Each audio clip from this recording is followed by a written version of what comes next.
Hello, अस्सलाम वालेकुम। कैसे हो आप सब? आई होप सभी ठीक होंगे। तो आज का जो टॉपिक था हमारा प्री मेंडेलियन कॉन्सेप्ट, और ये आज आपको पढ़ाएंगे इरफान आरिफ सर। माशाल्लाह ये अपने सब्जेक्ट में काफ़ी अच्छे हैं, तो मैंने देखा इनको तो मैंने बोला सर कि आज कंटिन्यू करो आप तो आज हम थोड़ा। प्री मेंडियल कंसेप्ट करेंगे जिसमें हमारे पास डिफरेंट डिफरेंट बायोलॉजिस्ट आए।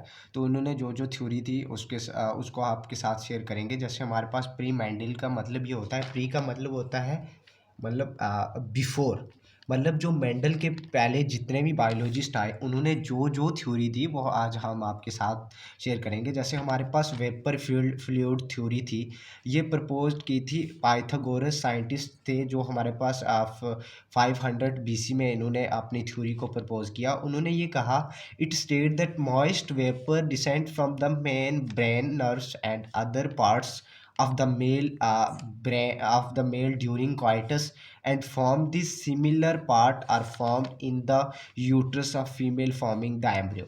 इसकी थ्योरी का ये मतलब था कि जो मॉइस्ट वेपर निकलते हैं मैन के ब्रेन से, नर्व से, जो बॉडी पार्ट्स होते हैं ड्यूरिंग कॉइटस, तो ऐसे ही सिमिलर ऑर्गन जो होते हैं वो that will form in the uterus of the female. इसने ये कहा कि जितने भी ये डिसेंड होते हैं वेपर मैन के नर्व से, ब्रेन से, जिससे भी, तो ऐसे ही सिमिलर ऑर्गन जो होते हैं बन जाते हैं उसकी यूट्रस में। तो ये मतलब ज़्यादातर ये इस थ्योरी को रिजेक्ट किया गया। उसके बाद प्री फॉर्मेशन थ्योरी आई। तो प्री फॉर्मेशन थ्योरी एक डच बायोलॉजिस्ट थे, उन्होंने दी थी। तो उन्होंने कहा कि it state that miniature human called homonucleus was already present in the egg of female and sperm of males. इनने ये कहा कि जो मनिएचर ह्यूमन ऑलरेडी प्रेजेंट होता है sperm of male and egg of female, that will give rise to a zygote, जो एक zygote में फॉर्म करता है, वो already present are preformed in the egg and sperms, hence called preformation theory. इनका theory का यही मतलब था कि जो उनकी स्पर्म होती है, स्पर्म मेल का जो स्पर्म होता है या फीमेल के जो हमारे पास एग होता है, उसमें ऑलरेडी क्या प्रेजेंट होता है कि होमो न्यूक्लियस प्रेजेंट होता है, जो गिव राइज करता है किसको, एक जाइगोट को आफ्टर फर्टिलाइजेशन के बाद। तो उसके बाद इस थ्योरी के बाद भी एक साइंटिस्ट हो रहा है जिनने वुल्फ्स आए, तो उन्होंने थ्योरी ऑफ एपिजेनेसिस थी। एपिजेनेसिस मीन्स गिवन जर्मन बायोलॉजिस्ट थे ये, तो उन्होंने स्टेट किया that egg or sperm cell does not contain miniature human, but each gamete consists of undifferentiated living substance which give rise to complete organism after fertilization. इन्हें ये कहा कि ये मनिएचर ह्यूमन नहीं प्रेजेंट होता स्पर्म ऑफ मेल या egg of female में, इसमें कुछ अनडिफरेंशिएटेड लिविंग सब्सटेंस होता है जो give rise to complete organism after fertilization. लेकिन ये थ्योरी जो थी यूनिवर्सली एक्सेप्टेड थी, इसको थोड़ा बहुत एक्सेप्ट करा गया था। उसके बाद थ्योरी ऑफ एक्वायर्ड कैरेक्टर जो हमारे पास लेमार्क ने दी थी, लेमार्क भी एक साइंटिस्ट थे, तो इन्होंने ये कहा this concept was proposed by a French biologist थे ये, उन्होंने ये कंसेप्ट प्रपोज करा, this theory state that a new character once acquired by an individual shall pass on to its progeny. इसका मतलब ये है कि जो कैरेक्टर एक इंसान या एक ह्यूमन या कोई भी ड्यूरिंग लाइफ टाइम एक्वायर करेगा, that character will pass to its next progeny, जो उसकी होगी उसमें ये कैरेक्टर इनहेरिट होगा। लेकिन ये थ्योरी जो थी, हमारे पास एक साइंटिस्ट आए, विजमन जो साइंटिस्ट आए, उन्होंने क्या किया, इस थ्योरी को रिजेक्ट किया गया।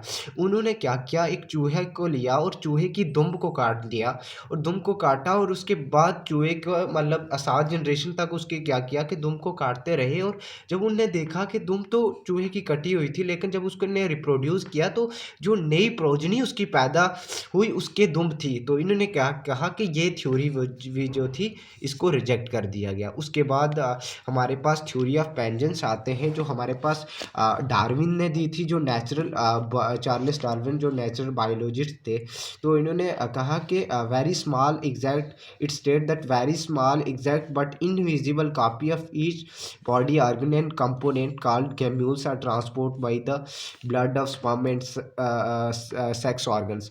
इन्होंने ये कहा कि जो individual copy of body organs होते हैं वो ट्रांसपोर्ट होती हैं by the bloods and sperm और सेक्स ऑर्गन के थ्रू।